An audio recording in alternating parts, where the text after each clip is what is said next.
Hello à tous, ça me fait plaisir de vous revoir. Je suis content de vous retrouver une nouvelle fois pour l'école du dimanche. J'espère que vous allez bien et que vous êtes toujours motivés. La semaine passée, vous avez eu la chance d'avoir Julia à l'école du dimanche. Elle vous a parlé notamment de Pierre et de Jésus. Et aujourd'hui, nous aurons une leçon un petit peu particulière. Peut-être que tu ne me verras pas beaucoup visuellement derrière la caméra, mais reste quand même attentif, ça ne change rien. Alors, je ne vais pas faire plus de commentaires, je te laisse découvrir comment ça va se passer. Pour commencer, j'aimerais te demander de regarder les images que je vais observer, que je vais te donner. Voici la première. Elle est un peu particulière, je te l'accorde, elle est un peu floue. On y voit quelques bouts de couleur, mais on ne sait pas vraiment ce que c'est exactement. Ensuite, voici la deuxième. Qu'est-ce que tu y vois? Alors de nouveau, des bouts de couleur noir, vert, blanc, jaune, mais je ne pense pas que tu arrives déjà à voir ce que c'est. Et maintenant, la troisième, est-ce que tu as trouvé? Toujours pas? Si oui, bravo. Mais je vais te donner la solution et te donner l'image en entier. Et oui, c'est un chat, un simple chat. En fait, les 4 images que je viens de te passer représentent la même image. Mais au début, j'ai zoomé sur l'image pour n'avoir qu'une partie. Ensuite, j'ai progressivement dézoomé et on pouvait voir de mieux en mieux ce que représentait l'image. En fait, ce chat, c'est une mosaïque. Une mosaïque, c'est en fait un ensemble de petites pierres de couleurs qu'on met ensemble, qu'on colle ensemble, et le tout forme une image. Ici, notre fameux chat. Et si on ne voit que certaines pierres de la mosaïque, comme je l'ai fait au début, c'est bien joli, mais on ne peut pas vraiment admirer l'image en entier. Et au final, on passe à côté de la beauté du résultat final, ici de notre chat. Mais sais-tu qu'il existe d'autres types de mosaïques? Regarde cette image. Qu'est-ce que tu vois? Oui, c'est un livre et c'est une Bible. En fait, c'est même la mienne, celle que j'ai à la maison. Et la Bible, c'est la parole de Dieu. C'est un des moyens que Dieu utilise pour nous parler. Alors pourquoi j'ai parlé de mosaïque et de Bible? Tu vas me dire, mais le livre, lui, il est entier. Il n'est pas comme notre fameux chat qui est en 1000 morceaux. Mais dans un sens, oui. Car cette Bible, ce gros livre, qui a beaucoup de pages, est en fait un livre particulier. La Bible est composée de 66 livres différents, comme un peu des chapitres. Par exemple, en bas à droite, tu peux voir le livre vert, et dessus c'est noté Daniel. Et oui, c'est de là qu'on t'a raconté l'histoire de Daniel, qu'on a fini il y a quelques semaines. En fait, l'histoire de Daniel est une des histoires qui se trouvent dans la Bible, mais il y en a d'autres. Et toutes les histoires qu'on te raconte à l'école du dimanche, elles viennent directement de la Bible, et elles sont vraies, et elles viennent de Dieu. Mais parfois, c'est un petit peu compliqué de s'y retrouver. Nous avons vu l'histoire de Daniel, puis 2 fois nous avons suivi Pierre, qui était avec Jésus. Mais en fait, est-ce qu'ils ont vécu en même temps, Pierre et Daniel? Pierre, c'était avant Daniel ou c'était après? Et dans la Bible, il n'y a pas aussi le roi David? Peut-être tu en as déjà entendu parler. Ils se trouvent où dans l'histoire? Mais finalement, c'est quoi le lien entre tous ces personnages? C'est quoi le message de la Bible? Et peut-être que tu t'es déjà posé ce genre de questions, et c'est normal. Et normalement, à l'école de dimanche, nous voyons toujours une histoire précise de la Bible. Et cette fois-ci, ça sera un peu différent. Lors de mes prochaines leçons, nous allons essayer de partir à la découverte de la Bible dans son ensemble et quelle est la grande histoire qu'elle raconte. Pour faire ceci, nous allons utiliser cette carte. Alors comment la lire? C'est plutôt simple. On commence en haut à gauche, où il y a la flèche blanche, et on suit, comme dans le jeu de loi, si tu connais, on suit les cases vers la droite. Il y a des cases blanches et il y a des cases de couleur. On va donc explorer chaque case de couleur dans l'ordre. On va commencer par la case verte, dans laquelle il est écrit création, et ensuite on suit le chemin pour arriver à la case grise, et ainsi de suite. Et l'ensemble de ces cases représente l'entier de la Bible et l'entier du message de Dieu, celui qu'il veut nous transmettre à travers la Bible. Bien sûr, on ne va pas pouvoir voir tout ce qu'il y a dans la Bible. Tu peux imaginer que ça serait beaucoup trop long. Mais on va essayer de regarder les éléments principaux. Et aujourd'hui, nous allons nous concentrer sur les 3 premières cases. La verte, la création, la chute, la grise, et le peuple d'Israël, de couleur jaune. Est-ce que tu es prêt pour ce voyage? Alors, c'est parti. Avant que la terre n'existe, il n'y avait rien. Seul Dieu était présent. Il n'avait besoin de rien. Il était là depuis l'éternité, depuis toujours. Il n'avait besoin de rien pour être. Il était tout-puissant et parfait. Les premiers mots de la Bible, de la Genèse, nous disent « Au commencement, Dieu créa les cieux et la terre ». Dieu était donc là au commencement de la terre, au commencement de tout. Et qu'est-ce qu'il fait? Il crée. Peut-être que toi aussi, tu as déjà créé quelque chose, un dessin ou un bricolage. Mais tu as eu besoin de matériel, des feuilles, du scotch ou de la peinture.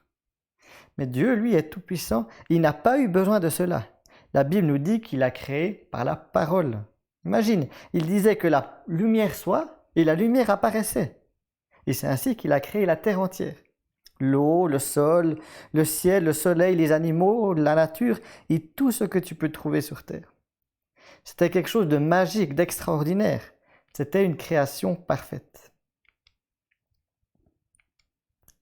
Mais Dieu avait décidé de créer un être un peu spécial, une créature qui lui ressemble, l'homme et la femme. La Bible nous dit, toujours dans la Genèse, Dieu créa l'homme à son image, il le créa à l'image de Dieu, il créa l'homme et la femme. Il les avait créés parfaits. Le premier homme s'appelait Adam et la première femme Ève. Et Dieu les avait placés dans un magnifique jardin nommé le jardin d'Éden. Dans ce jardin, Dieu avait une relation directe avec Adam et Ève. Ils pouvaient se parler directement car Adam et Ève avaient été créés parfaits par Dieu. Ils pouvaient profiter de tout ce qu'ils voulaient dans le jardin. Ils pouvaient manger, dormir, courir. C'était un véritable paradis. Dieu avait imposé une seule règle. Adam et Ève ne devaient pas manger les fruits d'un seul arbre. Ils pouvaient manger de tous les arbres sauf d'un, celui de la connaissance du bien et du mal. Et Dieu les avertit, s'ils mangeaient de ces fruits, ils en mourraient. Voilà, peut-être tu te demandes de cette première section de la création, qu'est-ce que je peux en retenir pour moi aujourd'hui? Je te donne 3 éléments. Dieu a créé tout parfaitement. Il est à l'origine de la terre, de la nature et de tout ce qu'il a fait. La deuxième chose, c'est que Dieu a créé l'homme et la femme. Et ça veut dire qu'il t'a aussi créé toi, car tu es aussi un homme ou une femme. Même si tu es encore un enfant, tu n'es en fait pas né par hasard. Tu as de la valeur, tu es important parce que Dieu il t'a voulu et c'est lui qui t'a créé. Et la troisième chose, c'est que Dieu avait une relation parfaite et directe avec Adam et Ève. Les 2 premiers humains ont un accès direct à Dieu car ils sont parfaits. Ça, c'est notre première section, notre première case, la création, Dieu crée. Et maintenant, nous allons passer à la deuxième, de couleur grise, la chute. Elle se passe après la création, mais la Bible ne nous dit pas vraiment si ça se passe longtemps après ou bien pas, on ne sait pas. Alors, c'est parti. Après avoir bien débuté, la Bible raconte un événement qui va changer tout le reste de l'histoire et qui a encore beaucoup d'effets aujourd'hui. Il s'agit donc de la chute. Et c'est un peu la grosse mauvaise nouvelle de la Bible pour nous. Tu te rappelles que Dieu avait interdit à Adam et Ève une seule chose, laquelle? Oui, il avait interdit de manger des fruits de l'arbre de la connaissance du bien et du mal. Mais le diable, qui est l'ennemi de Dieu et qui désire faire le mal, avait décidé de tromper Adam et Ève. Il s'est donc transformé en serpent et leur a dit que finalement Dieu n'avait pas raison, il avait menti, parce que manger des fruits de cet arbre était une bonne chose pour eux. Malheureusement, Adam et Ève ont écouté le serpent, ont écouté le diable, et ils ont mangé de ce fruit. Faire cela était quelque chose de très grave. Ils venaient de désobéir à Dieu. Et quand on désobéit à Dieu, on appelle ça le péché. Tu te rappelles de ce qu'avait dit Dieu s'il mangeait des fruits de l'arbre défendu? Oui, la conséquence est qu'il mourrait.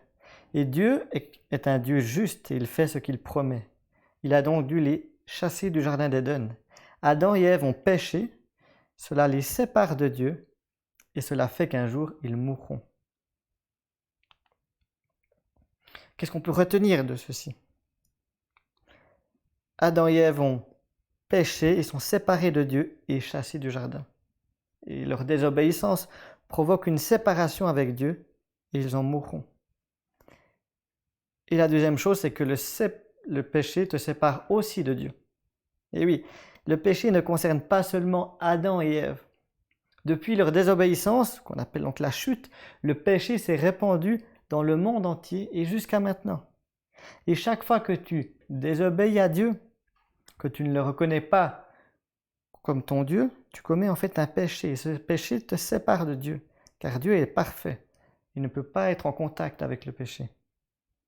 Et c'est un peu une nouvelle qui est triste. Mais heureusement, Dieu est aussi un Dieu d'amour.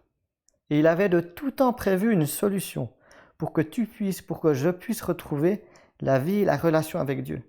Et en fait, tout ce plan d'amour que Dieu avait prévu, il est expliqué dans le reste de la Bible. Après ces deux premières cases, nous allons maintenant aller à la troisième, la dernière que nous verrons aujourd'hui, et elle concerne le peuple d'Israël. Et en fait, dans cette seule case, on va parler d'événements qui se sont déroulés sur une très longue période, sur plus de 1000 ans. Est-ce que tu es prêt? C'est parti.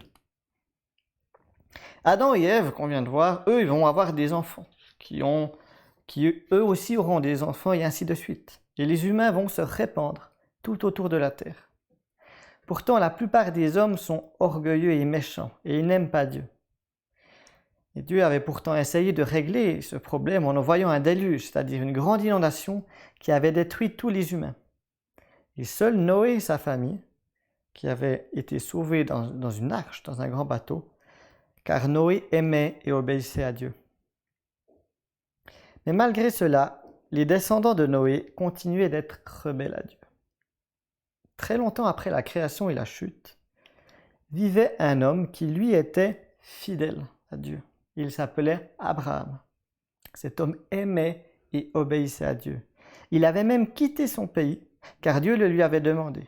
Mais il était très triste, car il n'avait jamais eu d'enfant et il était déjà très vieux. Dieu lui a alors promis deux choses. Il lui dit, si tu es fidèle à moi, si tu m'obéis, je te donnerai un fils et je te donnerai un pays.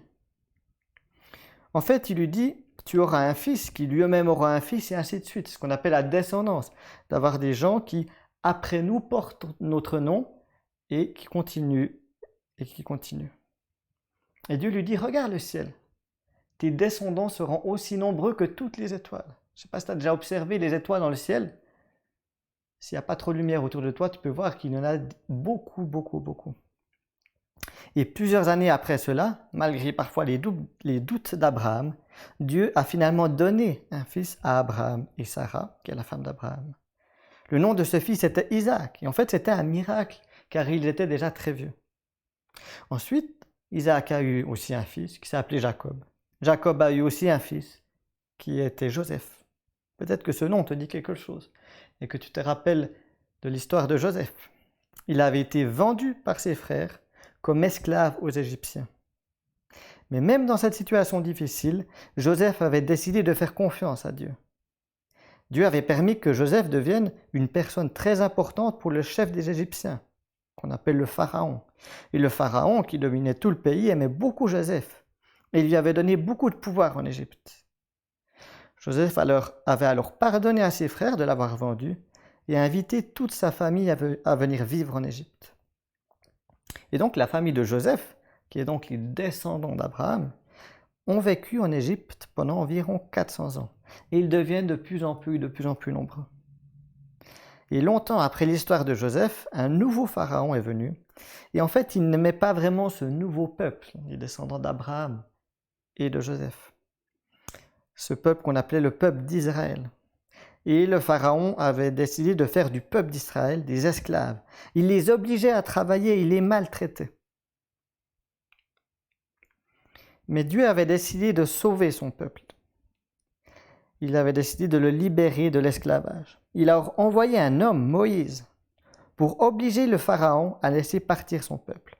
Peut-être que tu te rappelles de ces fameux 10 plaies d'Égypte, lorsque lui a envoyé des catastrophes sur les Égyptiens, des nuages de sauterelles ou de la grêle. Il voulait montrer sa force au Pharaon. Et finalement, le Pharaon a décidé de laisser partir le peuple d'Israël. Quelle joie pour eux! Dieu les avait libérés de l'esclavage en Égypte et il leur avait donné un chef qui était Moïse. Le peuple d'Israël a ensuite vécu plusieurs dizaines d'années dans le désert. Ils plantaient leur tente à un endroit, ils y vivaient quelque temps, puis ils repartaient ailleurs. Dans le désert, Dieu a donné à Moïse et à son peuple 2 pierres, sur lesquelles était écrite la loi de Dieu. On les appelle les tables de la loi. En fait, elles contiennent la loi de Dieu et notamment les 10 commandements. Peut-être que ça te rappelle quelque chose. C'est des règles que Dieu a données à son peuple.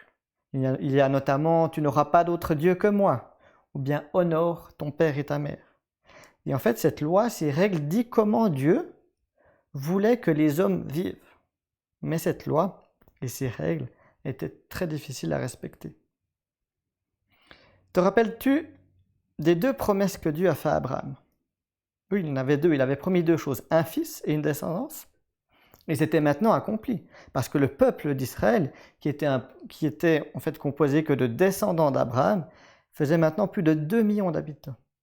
Et Dieu va ensuite accomplir sa 2e promesse en donnant un pays qu'il avait promis à Abraham. Il va leur donner le pays de Canaan. Le peuple d'Israël va donc attaquer le pays de Canaan et les villes tombent les unes après les autres. Non pas que les Israélites étaient des meilleurs combattants, mais parce que Dieu était avec eux. Et Dieu faisait même tomber les grosses murailles de pierre qui entouraient certaines villes.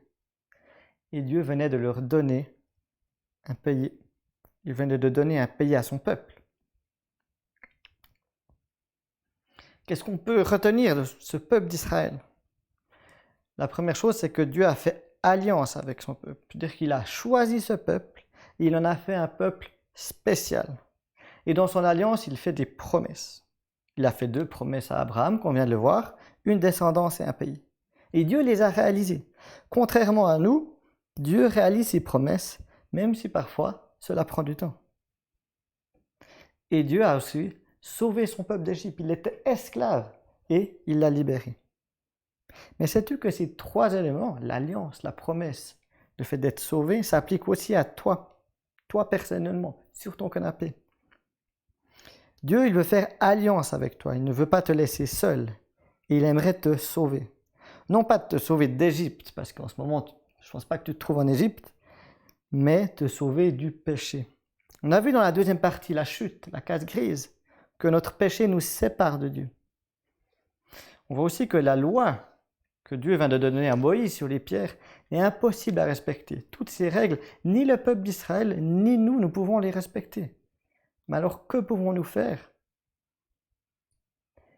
Dieu nous aime et il nous a fait la promesse que si nous croyons en lui, il nous sauvera. En fait, la solution se trouve en Jésus, le Fils de Dieu. Si nous acceptons son sacrifice à la croix, mort à notre place, notre péché est effacé, ce qui nous sépare de Dieu est effacé et nous pouvons de nouveau avoir une relation avec Dieu. Mais nous explorerons ceci plus en détail lors de notre prochaine leçon. On retrouve notre fameuse carte. On vient d'explorer les 3 premières cases. Qu'est-ce que nous avons appris? Lors de la création, la case verte, Dieu a tout créé parfaitement. Il a créé l'homme, la femme, il t'a créé toi. Il n'y avait pas de mal et Adam et Ève avaient une relation parfaite et directe avec Dieu. Ensuite, dans la case grise, la chute, la mauvaise nouvelle. L'homme désobéit à Dieu en mangeant du fruit interdit et il se rebelle contre Dieu. Et c'est la même chose pour tous, pour moi, pour toi. Ton péché, mon péché, ta désobéissance te sépare de Dieu. Mais Dieu nous aime et il a un plan pour nous sauver. Et le début de ce plan commence, comme on vient de le voir, à travers le peuple d'Israël, notre case jaune. Et son plan final sera finalement accompli par Jésus-Christ. Jésus-Christ, c'est la case rouge que tu vois en bas à gauche. Elle est plus grande que les autres parce que c'est le centre de la Bible. Et c'est à travers Jésus que Dieu nous sauvera définitivement. Il nous permet d'être réconciliés avec Dieu, d'être pardonnés par Dieu.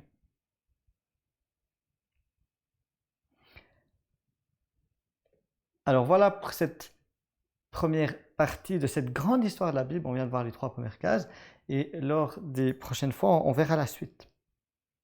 Et maintenant, j'aimerais prier. Merci Seigneur pour la Bible que tu nous donnes parce que c'est ta parole. Merci aussi parce qu'on peut la lire librement et tu veux nous parler à travers elle. On vient de lire que tu nous as créés et que nous avons de la valeur à tes yeux, mais que notre désobéissance, notre péché nous sépare de toi. Mais car tu nous aimes, nous pouvons revenir à toi par Jésus. Aide-nous aussi à te dire et à te confier ce que nous ressentons lorsque nous avons peur, lorsque nous avons des joies. Car tu es là pour moi, tu es là pour nous. Tu m'écoutes et tu veux me montrer de bonnes choses pour ma vie. Amen. Alors, voilà pour cette première leçon. J'espère que ça te permet de mieux comprendre la Bible dans son ensemble et nous continuerons ce voyage à la découverte de la grande histoire de la Bible une autre fois.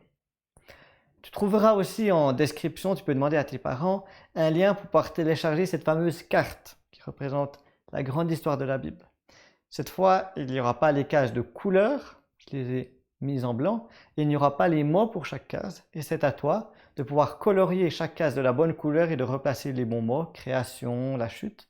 Et tu peux aussi, si tu veux, les cases blanches, les colorier ou faire autre chose dessus ou décorer. Et si tu as des questions, tu peux toujours demander à tes parents, ou même à demander à tes parents qu'ils me contactent moi. Sinon, on se retrouve la semaine prochaine pour une autre leçon. Ce sera sûrement avec quelqu'un d'autre que moi. Mais d'ici là, je te souhaite une bonne semaine et n'oublie pas que Dieu est toujours là, qu'il est avec toi, qu'il t'aime et qu'il t'écoute. Et moi, je me réjouis vraiment de te revoir bientôt, mais cette fois en vrai. À tout bientôt!